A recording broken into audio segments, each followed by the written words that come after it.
Today's session is 26th session actually for the Silicon Valley Quantum Computing Group. Today we are going to talk about something totally different from what we have talked before. Generally, we talked about quantum software, algorithms, security, high level, but this is quantum VPN. This is an amazing talk by Kevin Kane, who's the CEO of American Binary, and I'll introduce him in a few seconds. So the talk is about harvest now and decrypt later, and the impending quantum security threat that we're going to face. About me, I am the Director for Innovation and AI at Kaiser Permanente. My work focuses on digital twins, machine learning, and AI. I'm the author of Intelligent Governance and Medical Image Processing. I also am part of the Harvard Medical School, and I am focusing on AI and bioethics. My interest about quantum computing started while developing digital twins for the hospitals, and we can talk more about it in another forum. Before we go further, I wanted to share that we're going to host a beginners session for quantum computing. This is for high schoolers, grades 9 through 12. It's going to be 2 hours over a period of 6 weeks. We're going to cover fundamentals of quantum computing, quantum mechanics, math needed for quantum computing, some hands-on lab with IBM, some quantum algorithms high level, and a real-world exposure to some quantum hardware and discussions about it. So if somebody is in 9th to 12th grade and they are interested, it's on starting October 11th, Saturday morning, 9 a.m. to 11 a.m. Pacific Standard Time. Okay. Today's agenda is we're going to have the guest speaker, Kevin, talk to us about his startup and why quantum VPN. I have two questions prepared for Kevin. Sorry, Kevin, I didn't get a chance to share with it beforehand. It won't be hard, I promise. And then we'll open up to audience for more questions. I see few people in the waiting room. I'm going to admit them right now. With that, let me introduce Kevin. Kevin is a deep tech entrepreneur. He has a career spanning in finance, AI, cybersecurity, and national security. He was part of the US Army, where he supported them from 2005 to 2008. He's also founded multiple companies. Thing is, the first company that he founded was JumpGate Technologies, which was an AI-driven hedge fund manager, and had 39 million in assets. In 2015, he founded Claro Automata. 2019, Kevin started American Binary. This is what he's going to talk about today.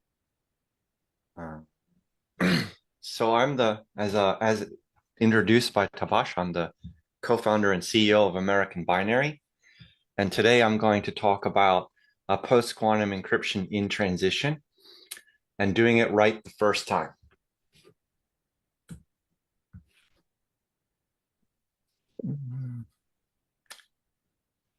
So what is the problem and why do we need to transition to post-quantum encryption? Well, the advent of quantum computing is rendering conventional security obsolete. The NSA's position is the need for new protection against the quantum computer is well documented. And not only that, it's not a problem when quantum computers arrive, but it's actually a problem today.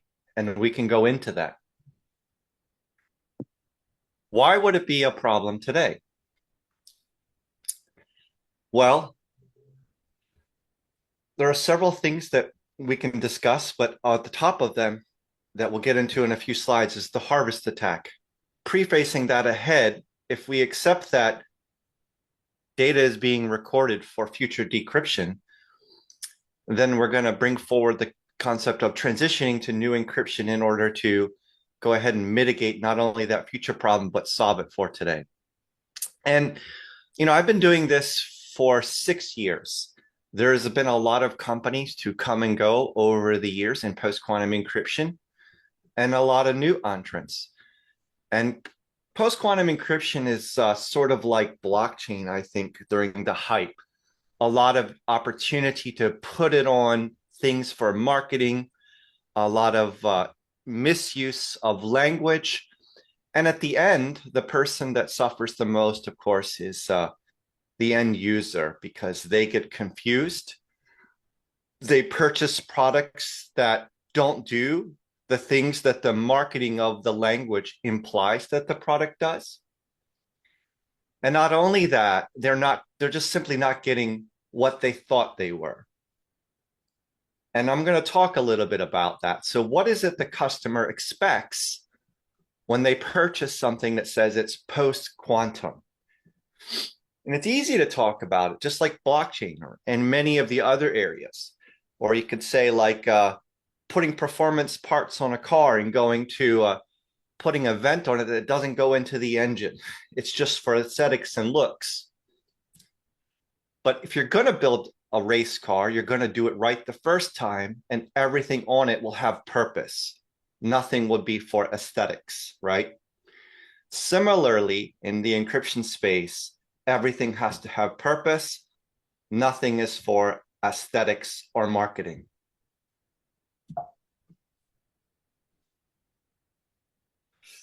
So what is resistant to a quantum computer if we have to worry? Well, this is a quantum computing related audience, so let's talk about that. The position of the US government and the German government and another of others is it's not other technology right now except for post-quantum encryption. So it's not quantum key distribution. It's not other inventive and creative things outside of standardization. It's not non-mathematical. It's not giving the data different routes so that if you decrypt, you only have part of it. None of that is post-quantum. None of those solutions fall under regulatory definitions of post-quantum. Some of them might be interesting and novel. Great. Get a peer review, take it through a standardization process so that it can be adopted. If it's not, don't be selling it as post-quantum. So then what is post-quantum encryption? If that's what everyone is going with right now. Well, in many cases, it's a drop-in replace for existing encryption. So it scales. There are no infrastructure changes that are significant like you would have with QKD. There are no technical limitations in terms of throughput and moving data across the internet. So it's very suitable for the current high-performance international economy moving trillions of dollars in currency over the internet, which is what the solution today has to support. Otherwise, if it's very slow, then the global economy will come to a halt or come to a crawl from the slow of the movement of payment transactions over the internet. When we talk about post-quantum encryption, we're not just talking about securing my emails, we're talking about securing the international economy, securing the SWIFT system, securing critical infrastructure. And it cannot be a theoretical idea and something that in the next 5 years we're going to perfect. It has to work right now. That's why we say in transition. Right now, it has to work. It has to be proven, peer-reviewed, scaling. Let's go. And that is what the world needs today, because the problem of quantum computers is a today problem.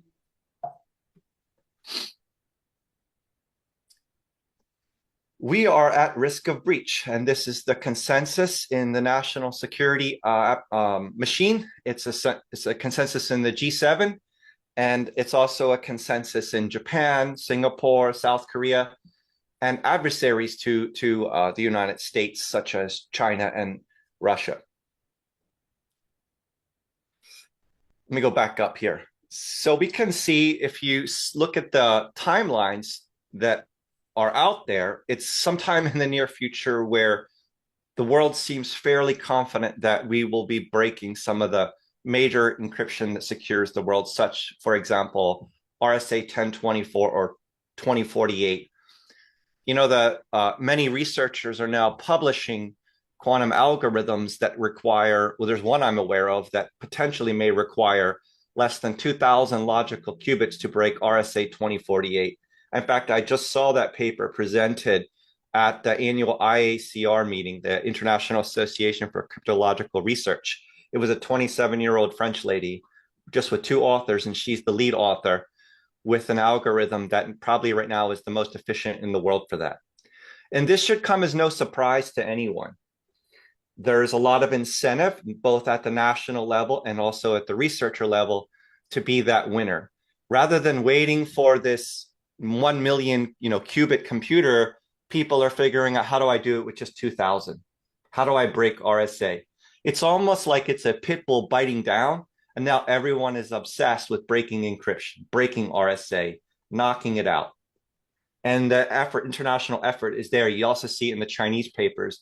RSA is directly being named in the papers as the target, as the goal. And RSA is backbone encryption for finance and many other areas.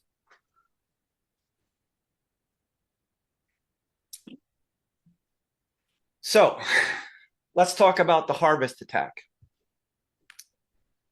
If you use a typical SSL VPN, it's not necessarily encrypted in this new regime because that is encryption that is being stored for decryption. And in that system, you have, for example, a particular government in Northeast Asia that has over 1 billion people, which has been recording network traffic for more than 10 years. Every packet from mobile phone and desktop computer, every phone call, anything that is encrypted over the network is recorded and stored for 10 years. That means every diplomat email that went over a mobile phone. It means every scientist and engineer at every conference, every epiphany they had there and stored and sent an email back in notes while meeting a scientist there. Every company that has outsourced analytics or core IP in China has had that network traffic recorded and stored for decryption. It is potentially the biggest heist in IP theft in world history once they're starting to decrypt targeted pieces of information with this new capability.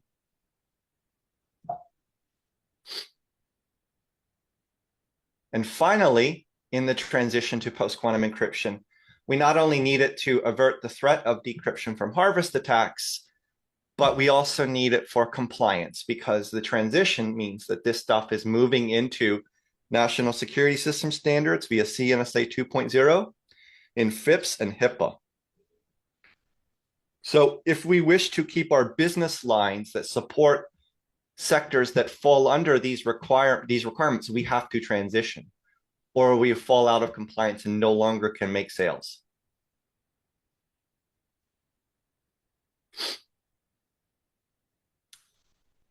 Let's talk about, so you want to get into post-quantum encryption. And it's easier said than done. Why make a company for that when it's open source? Why don't I just wait till the last second?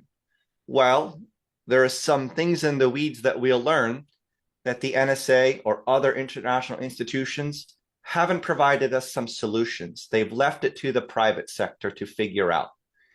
And they've been deliberate about that, specifically in our conversations. When you talk to some of those national security institutions that have been around for more than 50 and 70 years, some of their explicit policy is, in verbatim to us, is we're going to let the private sector solve the problem. So that's also a reflection of the sign of the times and how the world is changing, where now, innovative companies in the West Coast and East Coast of the United States and Europe and Asia are picking up the slack and doing what was previously often done by government. I heard a quote from a retired 3-star general who's now back in the US government in a senior position. And it was that, 30 and 40 years ago, 80% of innovation came from the United States government in the US. And the challenge was getting it to the private sector. That was the challenge. Now 80% of innovation is coming from the private sector, and the challenge is getting it into government. So the responsibilities have shifted, but the US government has also shifted sails fast and said, we're going to let the private sector solve these very difficult technical problems in the transition to post-quantum encryption. The biggest technical problem is the NSA standard for post-quantum encryption for surviving a quantum computer is an almost impossible standard to meet. We are not aware of any major tech firm in the United States that has met the standard. And even using the language of the standard CNSA 2.0 is not evidence of meeting the standard. Meeting the standard means ultimately that you have no classical encryption anywhere in your cryptographic construction, no Diffie-Hellman key exchange, no RSA, no elliptic curves, and for those of us who are technical in this space, no hybrid method. Hybrid means using mixed of classical encryption, and NSA says no. Dive all the way in post-quantum encryption. Don't hang on to a sinking Titanic because you're unsure if the skiffs are going to work. It's zero sum, it's mutually exclusive. So there is no fallback for classical encryption. It's a sinking ship, fast. So the only option we have is to go all in on post-quantum encryption and iterate fast on the innovation, because it is in the scale of the rise and fall of nations, a crisis, because it is here then on that scale, right, on that moving average size. And in that regard, when you go to meet the NSA standard, you will learn that your cryptographic construction, the total bit size is so large on the space surface of it that it won't run over mobile networks. And so how do you do that? How do you make it run over mobile? Well, we solved that technical problem in my company. And it's not that I'm plugging my company in, it's just a reality in the transition that this was this problem that had to be solved in order for us to meet the NSA definition of what survives post a quantum computer. And then for companies that want to keep their federal business lines, they have to meet the standard that they don't have current solution for. So this is a national security imperative. It's also a business survival imperative for those that have business federal lines, or for those that wish to be compliant with HIPAA and other areas that are fast adopting some of these standards. I think that while there are institutions outside of national security that are permitting the hybrid method, before the end of the decade, when RSA is broken, they will be pure PQC like us, which is sort of this presentation title, do it right the first time. Don't use hybrid to learn about it or something to only have to go back and redo all your infrastructure again 3 years later because RS 2048 is in the public broken. So then you're going to say, I'm going to do pure PQC, right? And then you're doubling your investment again to solve the problem that you could have done right the first time. And we have done it right the first time. And it's quite simple. In a cryptographic construction, you need 4 parts. You need authentication, key exchange, bulk encryption, hashing. But the NSA knocked out the Diffie-Hellman key exchange because it falls under the category of classical encryption. So it doesn't survive a quantum computer, and it doesn't survive, frankly, an advanced computer that is designed to break, something like RSA 2048 or solve for a discrete logarithmic problem. I would, like being the science-oriented people that we are, we look for first as many ways as we can to see why we're wrong, why we're not safe, why it's not okay, why we don't have to worry about it, and be very judicious. And it's not just the papers that come out on this, it's the frequency, it's the quality, it's the money behind it. And when you look at the intensity of the innovation and the rate of it in this space, the picture becomes very clear. Although there is some fog, there is a massive amount of momentum about to pierce it. And in that context, with the 4 parts of the cryptographic construction, the most difficult part right now for people is the key exchange. And what we found in our company is that we could cut 4,000 bits on that, and that allows us to fit it through the mobile network. So we have an innovation that is not public in the market, that we're doing a private peer review because we are a private company, and we're leveraging that, and I'm running it over mobile right now, and I'm running it on desktop, doing something that the world thought's not possible. Many of the world still thinks isn't possible. And that's the essence of a deep tech company. right? So we solve problems that are thought to be either unsolvable or so extremely hard, it's financially difficult for a very large company to justify that to its sales teams to wait 5 years for a high risk innovation when they can just let a startup whose incentives maybe are better aligned to work Saturday and Sundays for 3 years to solve it.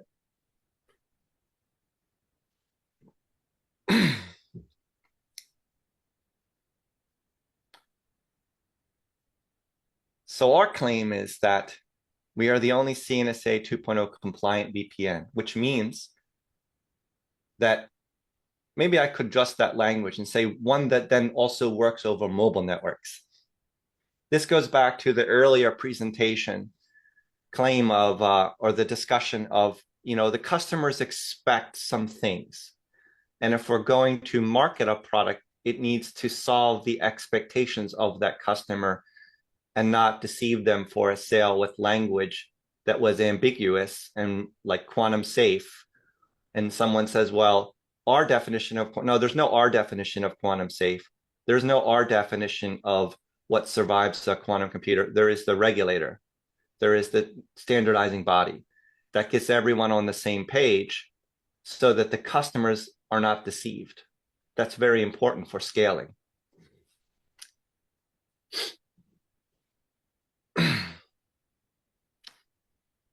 In our case, some of the approval processes for companies in this space are not all the way there yet. So we got out ahead of it and went everywhere we could to prove that we are not lying, that we are not snake oil, that we are doing the hard work. And we did. So we have proofs, the Tamarind and ProVerif of our system. We were approved through the Oracle Cryptography Review Board, the gate that few get through. And some of our competitors did not make it through. And one of them was a company that used a hybrid method, and Oracle sided against that.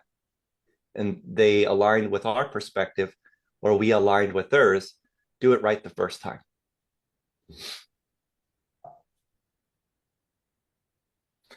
100% CNSA 2.0, pure post-quantum encryption, no classical encryption, cryptographic construction, operating a VPN. So use it overseas, record your network traffic. The NSA's policy position is that survives a quantum computer.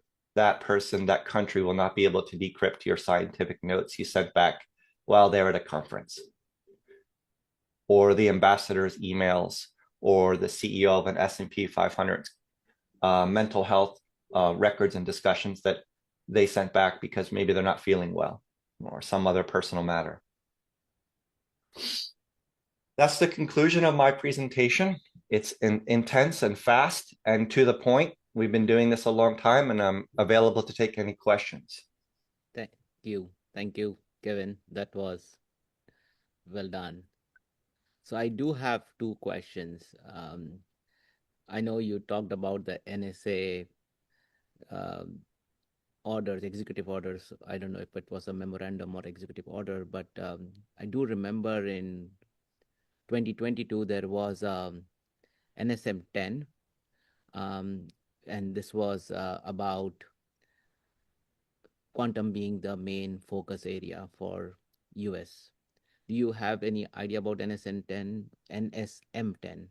I'm not prepared to comment on it, and I'm not read up on that. Okay, I'm gonna put the link here for everybody else if they are interested. So that was the first question.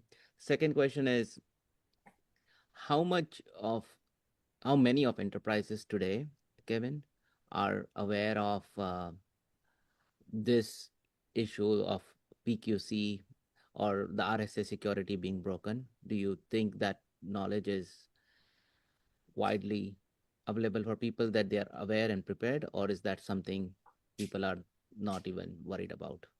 Yeah, I think, well, there are banks now reaching out to the US government that I'm aware of, quietly addressing the concern, and that there needs to be a plan for them. And some of those banks are public about that. They've even hired researchers in this space. That's part one. So the awareness is there. I think like with Google's announcements with their chip in quantum and others, I get messages from people in real estate investments who, are not in tech asking about it. So the acumen and knowledge is there. The market to is there. People want peace of mind. They want to know that that is not a problem they need to worry about. So the market is here. Hmm. That's the first thing. So it's answering your question with a little more. Now, to the state at which those companies that are more serious about the problem, are they aware, for example, of that paper presented at the IACR conference? I don't think so. And that's just one paper, right?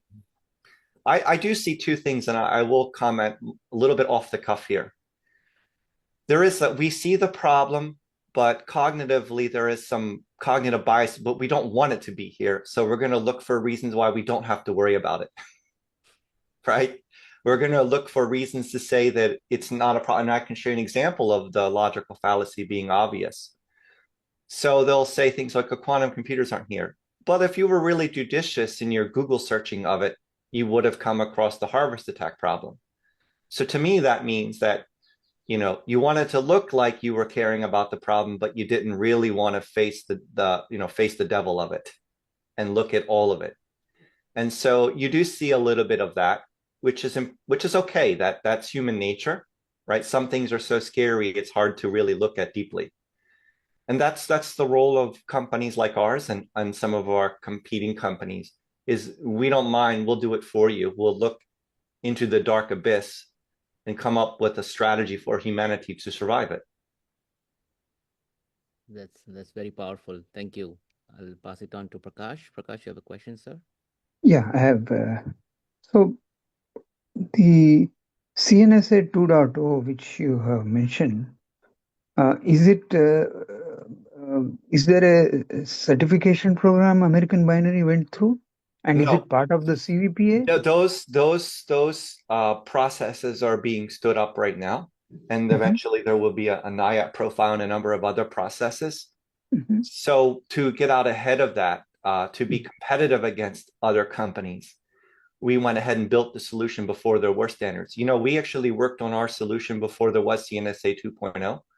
mhm. This is a multi-year R&D process, because you will find, like I said, there is a reason why the major tech companies don't have a solution. Some may say it's because they chose to go the hybrid method, but that's like saying you don't care about your federal business lines then, which is not the case, right? And the reality is one of the reasons by process elimination is this key exchange problem. So even if you do your own key exchange or you roll it or you use an existing AKE, you will find that it won't run over mobile networks on its surface of the total bit size of the cryptographic construction. And maybe I answered a little bit more, but if you, Yeah, I would like to continue on that thread, sure. saying that, okay, let's say that key exchange is separate from the encryption decryption problem. Those are two separate. Key exchange involves communication between the parties, and so there is a channel, whether it is a quantum channel or classical channel. So if I have to say that key exchange, which is QKD, is important, and it is different from what you do, just simple encryption decryption, uh, how is the American binary product enabling that?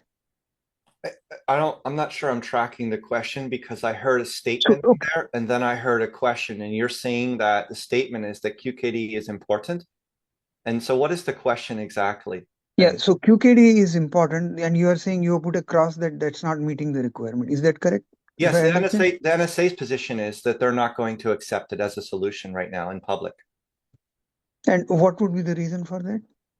Well, there's a lot of research I think we should take offline. I don't want to turn this into a QKD presentation, but I can Mhm, tell you if you want to sell a product, mhm. right, to the US government, you're not using good time and good resource because they're not going to accept it right now. That's their public position in CNSA 2.0.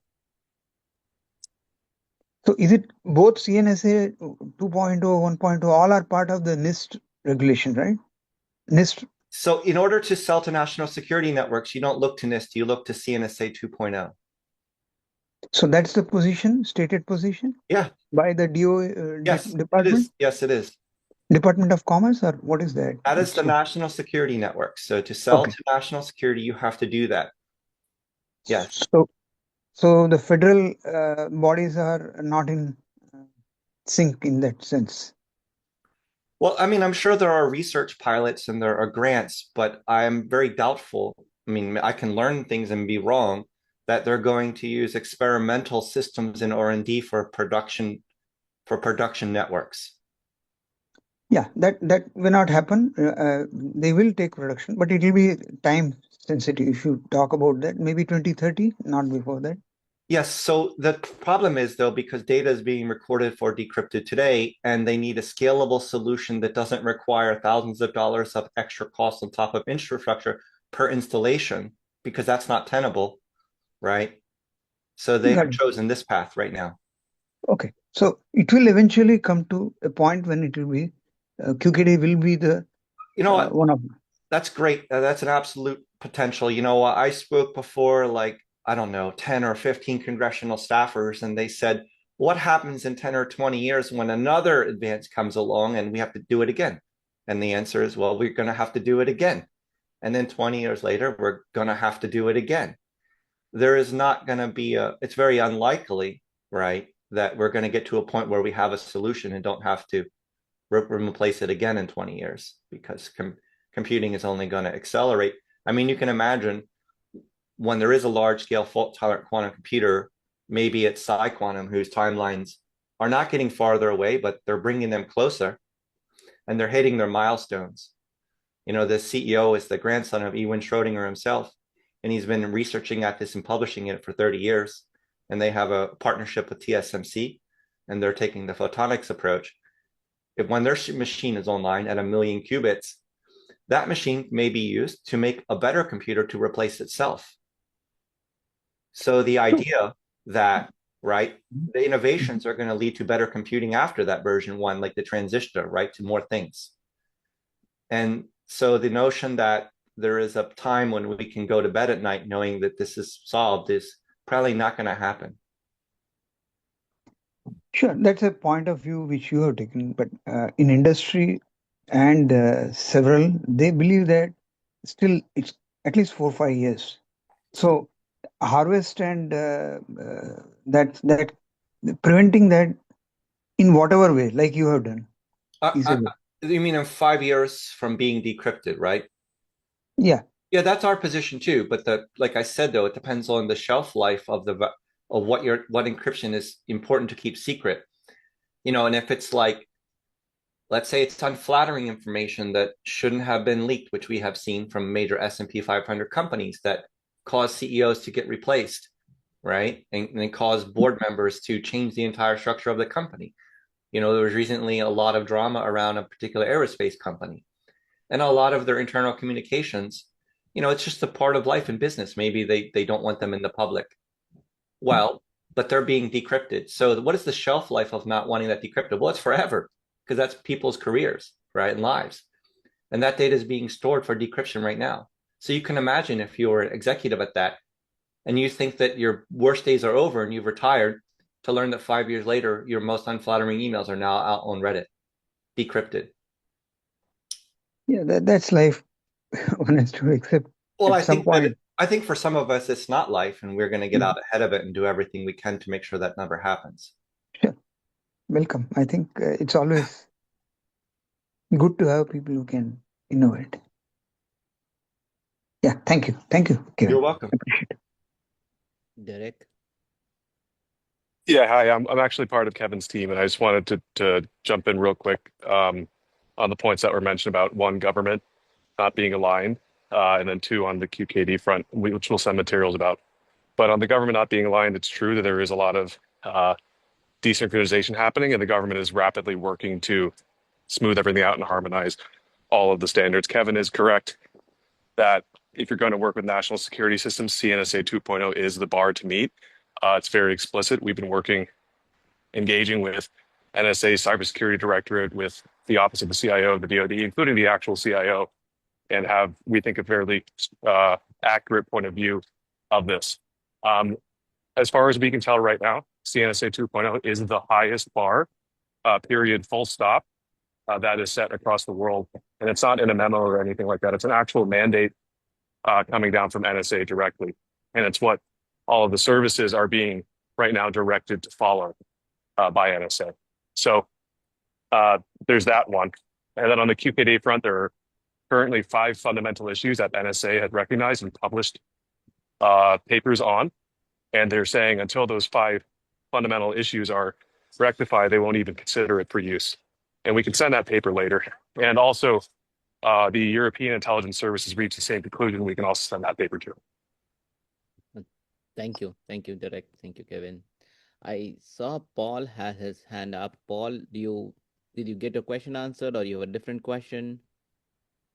I had a separate question, but it was also regarding what was just previously mentioned with the compliances, or not the compliances, but why the U.S. government hasn't taken it. So that was answered. But my secondary question was, for the CNSA algorithm, or what's being used, I noticed that you added a hash table to solve the problem with mobile encryption using quantum computing. My question is the algorithm used for a CNSA identical to Diffie-Hellman, or is this a completely new algorithm? Also, yes, pretty much that's about it. So we don't use any new algorithms. We just use a novel key exchange that allows us to save enough in the size of the total cryptographic construction to work over mobile networks. And as you can imagine, everyone generally today has a mobile phone. In fact, in the developing world, it's more likely to have a mobile phone than it is a computer. And many of, like in, I think, Indonesia and Malaysia, they're using mobile networks instead of internet for many of the island chains. So the problem is not being solved for probably the most important market, which is mobile. Typically, at least in my mind, when we face a hard problem, we solve the hardest problem first and not the easiest problems. And so that with that culture in mind, this company chose to solve these hardest problems first, right? And then go to market after the hardest problem is solved first, which is meeting the CNSA 2.0, and then being able to support existing internet and mobile networks in a full production product that doesn't degrade network performance and doesn't change user experience. I mean, it's very important, I think, and even this applies to QKD and other technologies. You can think of the Tesla automotive. I remember in 2008, I was an energy analyst, and I worked in South Korea, and I worked for the Korea Energy Economic Institute. And there they were impacting policy for their green energy or their climate change 2008 budget planning, right? And the other groups that I would meet with. And at the time, the idea was that electric cars would look like they did in the 1980s. They looked like Toyota Priuses, or they looked like little tiny box cars. And to me, that was a very silly direction to go, because as a product company, they're asking not only to change the fuel, the feedstock, the fuel, but they're asking to change the culture of people, right? In the United States, for example, and much of Latin America, people like full-size cars, and they like attractive-looking cars, and they want to look cool, and they want to look mean, they want to look aggressive, they want to look fast, they want to look dangerous. And asking people to change that culture, in addition to the energy type, was a silly idea, because people don't like those things, and people like their identities. And Tesla got it right at that time, way ahead of it. Make the car look awesome, make it look dangerous, make it look fast, lean into that nature of humanity. Don't make them change it. And the same thing goes for this space. If we're going to ask people to change their user experience, we are wrong. Just we are wrong. So whatever product we give them, whatever product we serve a company, has to result in not even knowing that anything was different about the technology. I think that that is the responsibility of deep tech innovators, to make sure the solution doesn't ask for cultural changes to people. Thank you. Yes, Prakash. Yeah, thank you. So I just have another question related to the security through uh, photonics and other chips-based hardware or firmware implementation. So does American Binary? No. So we do not do anything that is experimental and unproven, not standardized. We use standardized NIST algorithms. We follow the standard for the NSA, and we simply innovate within the confines of that standardized peer-reviewed system to solve the problem of operating over mobile networks. So you are saying that somebody cannot take and put it into the firmware, what you do, if they That's a work great with you? discussion to take offline. I'd have to bring Okay. in my CTO, and we're happy to explore if you work at a company that does that. We are Okay. open to strategic partners. We have several. Mhm. Many of them are household names of companies that we're lining up POCs with this solution. Okay, thank you. Sure. Thank you. I think there was one other question from Srinivas that got answered by Derek. Is there a follow-up, Srinivas, do you have on that? This was on the MLKEM 1024. No, no follow-up, but just was curious, like the implementation is confined to the mobile environments No, or it operates over regular internet. I have it right now on my desktop, and it also operates over mobile. That's the thing is, if you're implementing towards this standard, you will find it might be easier to get it to operate over the internet, but almost impossible over a mobile network because of MTU uh, austere requirements. got it. Thank you. Sure. Paul. Yeah, and just to add a little bit more color based on the questions that I saw in the chat, so everyone else can hear them right. So there's no quantum anything going on with our encryption. Everything runs on existing hardware. It's all software. We don't make any hardware. We did not introduce like an extra hashing table or anything like that to get this to work. What we did was use specifically the algorithms, the building blocks specified by CNSA 2.0, but we did so in a novel way that saved about 4,600 bytes per handshake packet. And the novelty that we did, that we implemented, references peer-reviewed prior art. So when we had this reviewed by some of the best cryptographers on the planet, names you'd recognize, like Whitfield Diffie himself even, they were able to look at it and go, oh, that makes sense, you know? So we didn't invent any new algorithms. Like Kevin said, we're playing strictly within the lines of the standard, but we did so in a very clever way in order to meet the real world requirements that Kevin is pointing out that are so necessary to meet. Thanks. Thanks, Derek. That was helpful. Yep. Paul. I had a question regarding so we understand that the development in technology as in AI and quantum computing is evolving.